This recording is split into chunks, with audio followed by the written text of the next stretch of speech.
60 years ago, a clumsy spy and a talking shoe phone made the whole world laugh, and right now, most of that beloved cast is gone.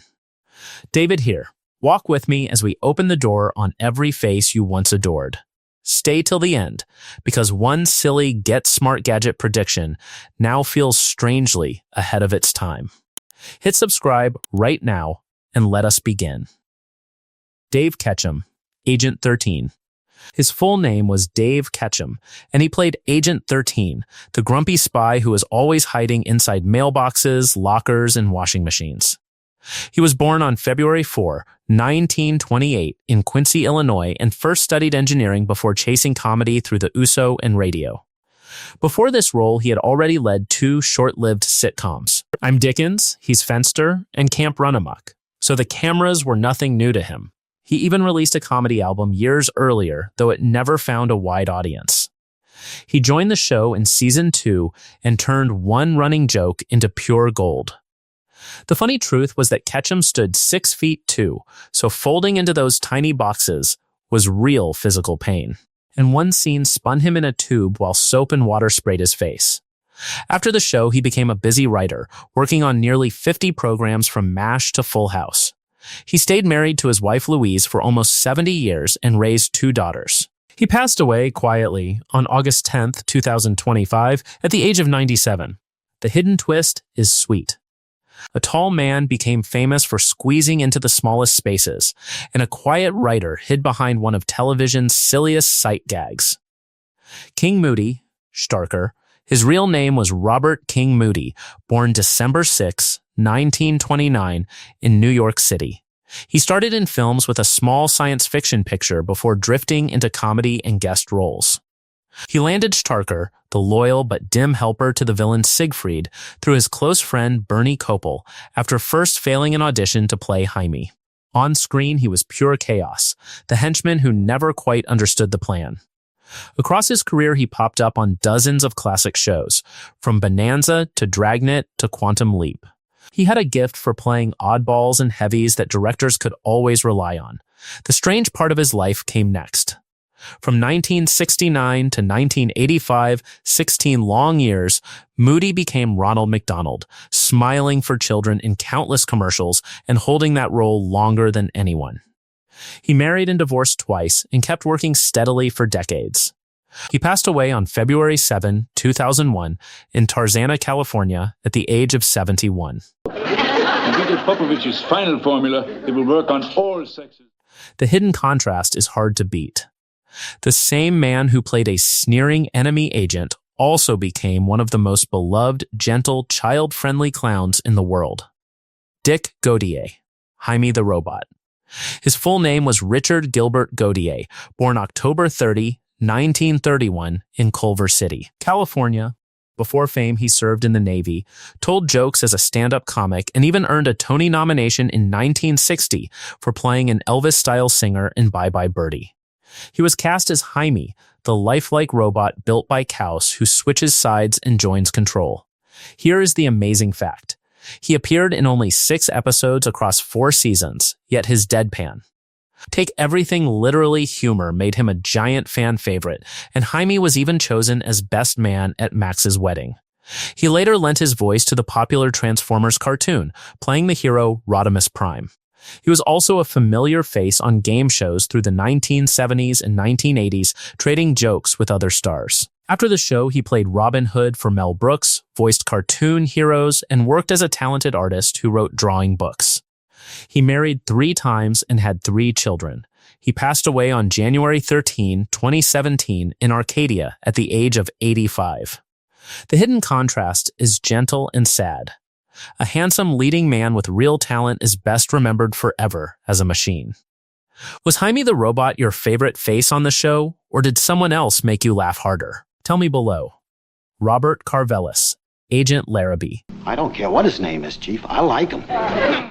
His full name was Robert Karvelas, born April 3, 1921, in New York City and raised in Charleroi, Pennsylvania, alongside his twin brother. Before acting, he lived a tough life, serving as a Marine in World War II, winning a Golden Gloves boxing title, and later working as a stockbroker. So how did he reach television? He was Don Adams' first cousin since their mothers were sisters, and Adams quietly handed him small parts that slowly grew into the sweet, slow-witted assistant, Larabee. He appeared in more than 50 episodes, and in one famous gag, Max even joked that people kept asking if the two of them were related. Behind the scenes, his twin brother William sometimes doubled for him on set. He stuck around for all 5 seasons, just as clumsy and lovable as Max himself. When the show ended, he followed his cousin to another series, took a few small roles, then stepped away from acting around 1976. He passed away on December 5, 1991 in Los Angeles at the age of 70 and was buried with honors at a national cemetery. The hidden contrast is striking. A decorated Marine and boxing champion became famous for playing the softest, gentlest, most harmless fellow in the office. Bernie Kopell, Siegfried. His full name is Bernie Kopell, born June 21, 1933 in New York City. Before fame, he served in the Navy, drove a taxi, and even sold vacuum cleaners door to door before breaking in through a daytime soap. He was cast as Siegfried, the proud chaos villain with a thick accent who became the show's signature bad guy, even though he appeared in only 14 episodes. He loved the part so much that he came back to play Siegfried again in a 1989 reunion film. Along the way, he guest starred on classics like Bewitched, That Girl, and The Flying Nun. The wonderful part is what came after. Kopell built one of the longest careers in television. Occasionally a restrained Yahoo is all right? Playing the friendly ship's doctor on the Love Boat for 9 seasons and guest starring on dozens of shows right into recent years, never once retiring. Today, he is still alive and still working at the age of 92, sharp and full of warmth. He often calls the show one of the happiest jobs of his whole life. The hidden contrast is beautiful. The cruel enemy agent of Contro turned out to be one of the kindest, busiest, most enduring actors of all. The villain who quietly outlasted nearly the entire cast. Edward Platt, the Chief. His full name was Edward Cuthbert Platt, born February 14, 1916 on Staten Island. He trained at Juilliard, briefly attended Princeton, and began as a powerful opera-style singer who performed on Broadway. Long before acting, he even sang with a famous touring orchestra, using his deep, rich voice to fill concert halls. He also earned real praise in film, playing the kind officer who helps James Dean in Rebel Without a Cause and a sharp lawyer in North by Northwest. On the show, he was the chief, the steady, deep-voiced boss of control, the calm center inside Max's endless mess. Yet behind that strong, dependable face was deep private pain. Platt quietly battled severe depression and heavy money worries for years. Sadly, it was not his first dark moment, as he had survived 2 earlier attempts on his own life. On March 19, 1974, he was found in his apartment at the age of 58. His death was first reported as a heart attack, but his son later revealed it was suicide after a long, untreated struggle, and his ashes were scattered at sea. The hidden contrast is the heaviest of all. The man who played the unshakable leader in charge of everything was, in real life, fighting a darkness no one on set fully understood. Which Get Smart catchphrase do you still say out loud today? Drop it in the comments and let us see who remembers. That's not a black baseball cap, that's my hair. Barbara Feldon, Agent 99. Her birth name was Barbara Ann Hall, born March 12, 1933 in Butler, Pennsylvania. Before fame, she earned a college degree, worked as a model, and even won a fortune on a famous television quiz program by answering questions about Shakespeare. That quiz program was the high-stakes hit The $64,000 Question, and her win made her a national talking point. She also caught the public eye with a playful television commercial that made her instantly recognizable. She was cast as Agent 99, the smart, capable heart of the team who quietly loves the bumbling Max. She was truly the brains of every mission, and her warmth and chemistry held the whole show together, earning her 2 Emmy nominations. Yet behind the scenes, she was almost fired in her very first week, all because a nervous sponsor worried about an old soap commercial. After the show, she kept acting, then turned to writing, publishing books that celebrate living happily on your own. Today, she is still alive at the age of 93, living in New York and still writing every single day. The hidden contrast is quietly powerful. The glamorous, brilliant agent who loved Max on screen built a calm, independent real life, proudly alone and proudly content. Don Adams, Maxwell Smart.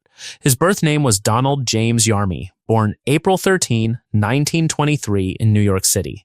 He dropped out of high school, served as a Marine in World War II, survived malaria during heavy fighting, then became a stand-up comic and borrowed the name Adams from his first wife.